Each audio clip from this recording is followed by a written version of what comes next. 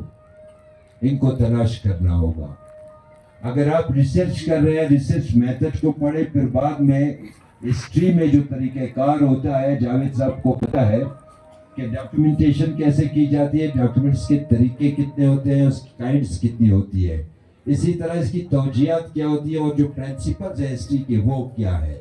ان چیزوں کو پڑھیں. اس کے لیے ہسٹوریوگرافی کی کوئی اچھی سی کتاب, آئی ایچ قریشی کی کتاب اٹھا کر دیکھ لیں, یا جاوید صاحب خود آپ کو سجیسٹ کریں گے آپ ڈپارٹمنٹ جائیں, پہلے ان کا مطالعہ کریں, اس کے بعد آپ خود اپنی تاریخ کو تلاش کریں.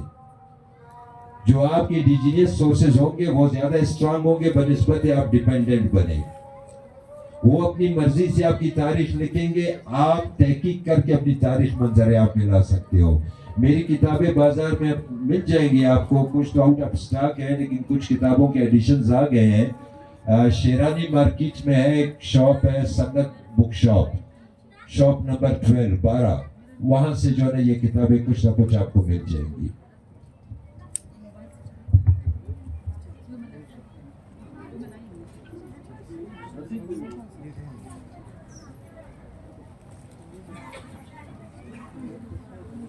بہت شکریہ جی. میرا نام انور کمال بلوچ ہے. میرا سوال فاروق بلوچ صاحب سے ہے کہ کسی بھی کتاب کو جب ہم پڑھتے ہیں اس میں بلوچ کا ذکر یا کسی اور قوم کا ذکر کسی بھی طریقے سے ہو, اس سورس کو اتھینٹک کیسے سمجھا جائے, یعنی اتھینٹیکیشن کا پروسیس کیا ہوگا؟ بہت شکریہ. میں نے ابھی لیکچر کے دوران ایک بات کی تھی کہ ہمارے یہاں تنقید بڑی اہمیت رکھتی ہے ہسٹری میں. جب ہم کوئی کتاب لکھتے ہیں یا کسی سورس کا سلیکشن کرتے ہیں, اس میں ہم دو چیزیں ضرور دیکھتے ہیں. ایک کو ہم ایکسٹرنل کرٹیسزم کہتے ہیں, دوسرے کو انٹرنل کرٹیسزم کہتے ہیں. ایکسٹرنل کرٹیسزم میں ہم آتھر کو دیکھتے ہیں کہ وہ کیسا ہے, باعلم انسان ہے, کوئی گلی کوچوں میں بیٹھ کر خط لکھنے والا تو نہیں ہے, کہیں پہ کوئی لیب اسسٹنٹ تو نہیں ہے, کوئی irrelevant بندہ تو نہیں ہے, کوئی شاعر تو نہیں ہے کہ وہ تاریخ لکھ رہا ہے. دیکھیں شاعر کی باتیں ہمیشہ تخیلات پہ مبنی ہوتی ہیں. چلو دلدار چلو چاند کے پار چلو, how is it possible؟ بغیر ایسٹروناٹ بنے آپ چاند کے پار نہیں جا سکتے ہو, لیکن شاعر جا سکتا ہے. شاعر پہ کوئی روک ٹوک نہیں ہے. شاعر تو ملاقات کے لیے فرشتوں کو بھی نیچے بلا سکتا ہے. ایک مورخ کے لیے ناممکن ہے کہ نہ وہ چاند کے پار جا سکتا ہے, نہ کسی کو ملاقات کے لیے بلا سکتا ہے, وہ تلاش کرتا ہے. جب آپ دیکھیں کہ آپ کا جو رائٹر ہے جس نے یہ کتاب لکھی ہے وہ ایک مستند بندہ ہے, پھر آپ اس پر بھی یقین نہ کریں, اس کی کتاب کا مسودہ اٹھائیں. اس نے جو ریسورسز لیے, ظاہر اس پہ پرائمری اینڈ سیکنڈری سورسز ہوں گے, وہ کتنے اتھینٹک ہیں. یہ تمام تسلی کر لینے کے بعد پھر آپ سرٹیفکیٹ جاری کر سکتے ہو کہ یہ کتاب مستند ہے. میرے پاس بہت سارے عربک ریسورسز پڑے ہیں, لیکن وہ اتھینٹک نہیں ہے, میں ان کے حوالے نہیں دیتا ہوں. تو یہ تنقید جو ہوتی ہے, خارجی اور داخلی تنقید, یہ میٹر کرتا ہے ہسٹوریوگرافی میں. اس کے بعد ہی کتاب کا آپ انتخاب کر سکتے ہیں کہ اسے حوالہ لیا جانا چاہیے یا نہیں. لاسٹ کوشچن ہم لیں گے کیونکہ ڈاکٹر عامر شاہ صاحب بیٹھے ہوئے ہیں, ان کے بعد ان کا سیشن ہے فل کوالٹی اسکالرشپس پہ. تو لاسٹ کوشچن کوئی بھی پوچھ سکتے ہیں یہاں سے, ہمارے سسٹر کو فیمیل ہے ان کو دے دیں. یہ لاسٹ کوشچن ہوگا, پھر عامر شاہ صاحب کا ایک سیشن ہمارا اسٹارٹ ہوگا.